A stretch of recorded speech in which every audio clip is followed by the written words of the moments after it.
Paul Cox, AA and the Law by Jerry F.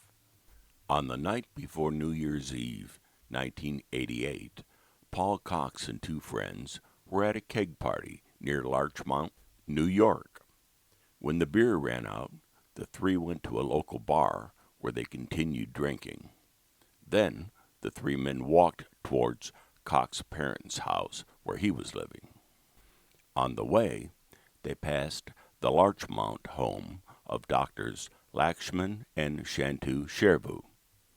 Cox's parents and their son Paul had lived in this house until they sold it to the physician couple in 1974. On this New Year's Eve, Cox smashed a window, took a knife from the kitchen, and went upstairs to the Shervu's bedroom, where he sat on the bed. When Shantu Shervu woke up, he stabbed her. Lakshman then awoke, and Cox stabbed him multiple times. He then slit the throats of both victims. Cox cleaned all the surfaces on which he thought he might have left his fingerprints. He went to his parents' house and passed out. On January 2nd, 1989, police discovered the bodies of the Shervu couple. It would be 4 years before the police identified a suspect. During that period, Cox had anxiety-ridden dreams and paranoia. He began to realize that he had killed the Shervus. Several years after the killing, Cox was rooming with another man. He told this man that he had awoken the morning after the murders with his clothes covered in blood. He burned the clothes in an incinerator and threw the knife into a body of water. In the spring of 1990, after another blackout, Cox began to attend AA meetings. Cox disliked the religiosity implicit in AA, but since he was now controlling his drinking, he continued attending the meetings. Several months later, he was at steps 4 and 5. One night, following an AA meeting, he went to the home of his girlfriend, also an AA member. Crying, emotionally distraught, he told her that he thought he had killed the Shervu couple. His girlfriend said she did not believe he could have done such a thing, and that he should take it up with his sponsor. Cox told his sponsor that he wasn't certain that he had committed the murder because of the blackout. The sponsor asked Cox if it would be all right if he spoke to another AA member who had about 10 years of sobriety. After that, Cox spoke to his sponsor dozens of times about the killings. Eventually, the old-timer, who had been briefed by the sponsor, said he wanted to call his father, who was also an AA member and a lawyer. Later, the old-timer spoke directly to Cox and told him that his father's advice for Cox was, don't drink and keep going to meetings. But the old-timer also suggested that Cox should hire a private detective or a lawyer. Cox met with an attorney, Andrew Rubin, who told Cox to stay in AA, stay in therapy, and to talk to no one about the murders. Over the next 2 years, Cox told a number of AA members that he thought he had killed the Shervu couple. One night, Cox approached a sober biker and asked him if he had ever killed anyone. The biker spoke often about his own gang affiliation in Oakland, so Cox thought he might have committed such a crime. The biker told Cox that he had never killed anyone, and Cox then told the biker, in detail, about his murders of the Shervus. In late 1990 or early 1991, after another AA meeting, Cox told yet another AA member that he thought he had killed 2 people while they slept. He explained about how he burned the bloody clothing and got rid of the knife. He spoke to this member several times about the murders. In December 1991, Cox moved into an apartment with another sober AA member. Sometime later, he told this man about having a dream about killing the couple. On two other occasions, he told his roommate about the details surrounding the killings. In January 1993, a sober woman talked to Cox and his roommate about moving in with them. Cox told her that if she was going to become his roommate, he needed to tell her about his reoccurring dream. He then told her about the murders. She did move in with the men for about 2 months when, for health reasons, she moved back into her parents' house. In May 1993, acting on the advice of her psychiatrist, she went to the Mamaroneck Police Department of New York. She told them all that Cox had disclosed to her. She also told them the names of 7 other AA members to whom Cox had confessed. The Larchmont police questioned all of them, and they confirmed that Cox had confessed to them. Cox was arrested on May 20, 1993. In addition to the statements of AA members, police had a matching palm print of Cox's at the entryway into the Cherbourg house. In a pretrial hearing, a member of the Cox defense team argued that the testimony of the various AA members should be suppressed, in part because these statements were made in reliance upon the historical and necessary blanket of confidentiality, which involves the free sharing and communication of issues among AA members. The state replied, in part, that Cox's statements, even if made in express or implied confidence, do not fall within the recognized privileges protecting them from disclosure. The defense responded that Cox's statements to AA members should be considered as privileged and therefore protected from disclosure or use at trial, even though there wasn't any express statute to that effect. This motion went to the Supreme Court, Westchester County, but it was denied. At Cox's first trial, the defense argued that the palm print, the only physical evidence of the prosecution, should be suppressed because the police would not have had probable cause to arrest Cox and thereby gain the palm print if it hadn't been for the statements made by the AA members, and those statements should have been suppressed. The trial court acknowledged that application for suppression as an issue to be brought up on appeal, but nonetheless denied the motion. The first trial ended in a hung jury, 11-1, and a mistrial. At the second trial, the defense stated that same objection regarding the purported privileged communication that Cox had with fellow AA members, and it was again denied. In this second trial, Cox was found guilty of intentional murder, but that he acted under the influence of extreme emotional disturbance. There was testimony that Cox may have thought he was killing his parents at the time. He was sentenced to 2 consecutive terms of 8 1/3 to 25 years imprisonment. At the New York Supreme Court Appellate Division, defense again argued that the statements made to other AAs should be privileged and so suppressed under New York's cleric-congregant privilege. The state replied that AA is not a religion and members of AA would not be deemed clerics. Cox's application to appeal was therefore denied. In May 2001, Cox petitioned in the district court for a writ of habeas corpus. He raised 6 grounds for relief, one of which was that statements to his fellow AA members constituted confidential communications, the use of which violated Cox's First and 14th Amendments. The court found that, after learning the identities of Cox's fellow AA members and noting the confidentiality which AA holds out to its members, the assistant district attorney violated that confidentiality in its interrogation of those members.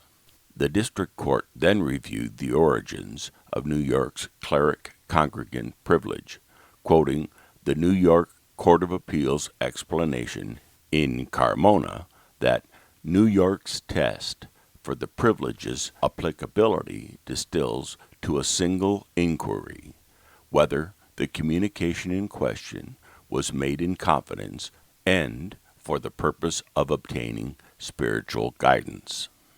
The district court determined that the appellate division did not give serious consideration to Cox's claim of cleric-congregant privilege, and that the appellate division dismissed, again without serious consideration, the claim that AA was a religion. The district court noted that the New York Circuit Court had already held that AA is a religion for purposes of the Establishment Clause. The district court went on to remark, clearly, it is possible, as a matter of constitutional law, to have and to practice a religion without having a clergyman as such, or where all members exercise the office of a clergyman to the extent of receiving confessions or confidences. It concluded, therefore, that New York's cleric-congregant law must be construed to AA communications. It followed, then, that the palm prints were the fruits of the poisonous tree, and the court granted the petition for a writ of habeas corpus. Cox's federal claim rests on his assertion that he has exhausted all of the remedies available to him under state law. This area is complex, and we needn't go into it in detail. Suffice it to say that the federal court granted Cox habeas corpus. Interestingly, in his brief, Cox cited Griffin v. Coughlin, another New York State case. In Griffin, the court found that, doctrinally and as actually practiced in the AA 12-step methodology, adherence to the AA fellowship entails engagement in religious activity and religious proselytization. Cox relied on Griffin and other case law in his claim that AA is a religious organization for constitutional purposes. In that case, the cleric-congregant privilege should apply to communications made between any members of AA. Cox further contended that the Fourth and 14th Amendment prohibited his arrest because the evidence supporting probable cause was derived from inculpatory statements made by AA members. Considered as a whole, Cox's brief sufficed to alert the appellate division to the existence of a potential constitutional defect in an interpretation of New York's cleric-congregant privilege that excluded from its scope AA, which the New York Court of Appeals deems to be a religious organization for at least some Establishment Clause purposes. There was yet another matter considered by the federal court. Cox's defense counsel did not move to suppress the AA members' inculpatory statements, seemingly thereby waiving this claim. But there is nothing in the language of the appellate division to suggest that this claim had been waived. The question then was this: was Cox's communication with his fellow AAs made in confidence and for the purpose of obtaining spiritual guidance? A large body of case law was consulted. Importantly, the New York State Supreme Court had twice declared that, for purposes of the Establishment Clause of the First Amendment, AA was a religion. In one case, they stated, "The AA program to which the plaintiff was exposed had a substantial religious component. Participants were told to pray to God for help in overcoming their affliction. Meetings opened and closed with group prayer. We have no doubt that the meetings the plaintiff attended were intensely religious events. In the Cox case, the court wrote, asking that we reject the district court's conclusion. The appellant cautions us against establishing AA as a religion and, concomitantly, labeling its members as members of a religious sect, lest we offend atheists and agnostics and members of other organized religions who have reconciled their personal beliefs with their participation in AA. The court noted that, although Step 3 invites AA members to turn their will and their lives over to the care of God as they understand Him, we doubt, however, that many members of AA would therefore identify themselves as members of the AA religion. The court then referred to the Seventh Circuit in observing that the inclusion of qualifiers in the tenets of AA, for example, God as we understood Him, fails to remove it from the realm of religious activity in which the government may not, consistent with the Establishment Clause, compel citizens to participate. True, the God referred to in the 12 steps of the materially indistinguishable Narcotics Anonymous program might be known as Allah to some, or Yahweh to others, or the Holy Trinity to still others. But the 12 steps consistently refer to God as we understood Him. Even if we expanded the steps to include polytheistic ideal or animistic philosophies, they are still fundamentally based on a religious concept of a higher power.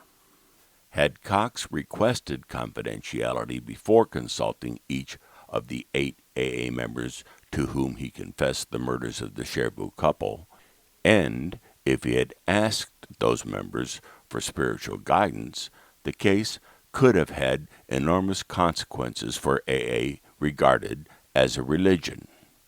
But this was not the case. Though Cox claimed that he sought guidance on how to handle the 4th step of AA's religiously imbued recovery program, the court determined that Cox sought practical and legal advice. He admitted his culpability to several AA members and appeared to be seeking to unburden himself to receive empathy and emotional support. There was great public disapproval of the final guilty charge of Paul Cox. Luminaries such as Jessica G. Weiner and Jimmy Breslin wrote articles condemning the court's decision. But, though the court accepted Cox's claim that he hadn't drank alcohol since joining AA and that confidentiality is vital to the success of AA, the culpability of the murder of the Chevreux was the matter at hand, and of that there was no doubt. Of the 22 court cases that constitute the body of law that must be consulted when questions arise about AA considered as a religion, the Cox case is one of the 5 most important, as well as being one of the strangest, and it illustrates the potential difficulty of the typical AA members who may, through no fault of their own, be compelled to appear in court and have their anonymity jeopardized by the presence of members of the press. About the author, Jerry F. Jerry F. is one of the founding members of We Agnostics in Tempe, Arizona, and was the instigator of the WAFT Arizona Convention last November in Phoenix. He has served in many positions in his 27 years in AA and is currently treasurer of his traditional AA group, coffee maker of his secular group, and is beginning a term as a board member of WAFTIAC. He considers his greatest achievement as being responsible for a change to the 4th edition of the Big Book, and his greatest asset as being relentlessly anal. The original print version of this story, Paul Cox AA and the Law by Jerry F. may be found on the website aabeyondbelief.com in the AA History section dated January 31, 2016. This audio presentation was produced on January 24th, 2017. This and many other podcasts and articles may be found on our YouTube site or SoundCloud. Simply search for AA